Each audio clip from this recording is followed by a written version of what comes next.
ధర్మస్థల దారుణాలు కి సంబంధించి మరొక సంచలనాత్మకమైనటువంటి అంశం వెలుగులోకి వచ్చింది.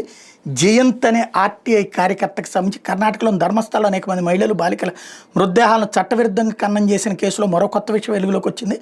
2000 సంవత్సరం నుంచి 2015 సంవత్సరం వరకు నమోదైన అసహజ మరణాల రికార్డులు మాయమవడం తాజా కలకలం రేపుతుంది. సమాచార హక్కు చట్టం ఆర్టీఐ కార్యకర్త జయంత్ ఆర్టీఐ దరఖాస్తు ద్వారా విషయాలు వెలుగులోకి తెచ్చారు. ఆ 15 సంవత్సరాల కాలం జరిగిన అసహజ మరణాలకు సంబంధించిన రికార్డులు కావాలంటే జయంత్ ఆర్టీఐ దరఖాస్తు ద్వారా కోరగా 2000-2015 మధ్య యూడీఆర్ అసహజ మరణాల రిజిస్టర్లో నమోదైన మరణాలకు సంబంధించి అన్ని పత్రాలు, పోస్టుమార్టం నివేదికలు, వాల్ పోస్టర్లు, నోటీసులు, గుర్తు తెలియని మృతదేహాల గుర్తింపు కోసం తీసిన ఫోటోలు సాధారణ పరిపాలనాపరమైన ఆదేశాల మేరకు ధ్వంసం చేశామని బెల్తంగాడి పోలీసులు సమాధానం ఇచ్చినట్టు జయంత్ చెప్పారు. ప్రస్తుత డిజిటల్ యుగంలో ఆ సమాచారాన్ని అంతా డిజిటలైజ్ చేయకుండా ఎలా ధ్వంసం చేస్తారని జయంత్ ప్రశ్నిస్తున్నారు. ధర్మస్థల్లో పలు హత్యలు జరిగాయని, వాటికి సంబంధించిన తాను గతంలోనే ఆరోపణలు చేశానని, పలు వేదికలపై ప్రస్తావించారని, అప్పట్లో ఎవరూ పట్టించుకోలేదని చెప్పారు. ఇక్కడ నెలకొన్న భయంకర పరిస్థితుల కారణంగా ఎవరూ వాస్తవాలు చెప్పడం లేదని, తాను భయపడిన వ్యక్తిని అని తెలిపారు. హత్యలు జరిగినప్పుడు కొందరు మధ్యవర్తులు తెరపైకి వచ్చి రాజీలు కుదిర్చారన్నారు. హత్యలు ఎవరు చేశారని తెలియదని చెప్పారు.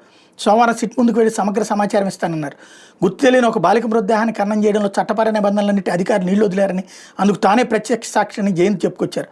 ఆ ఘటనలో అధికారులు తీరు ఏదో కుక్క కళేబరాన్ని పాతిపెట్టినట్టుందని విమర్శించారు. ఆ ఘటన ఎప్పటికీ తన కళ్ళలోనే మెదులుతూ ఉందని, అందుకే ఆదివారం సిట్కి ఫిర్యాదు చేశానని చెప్పారు. ఖననం సందర్భంగా అక్కడ ఉన్న అధికారులు అందరి పేర్లు ఫిర్యాదులో పేర్కొన్నానన్నారు.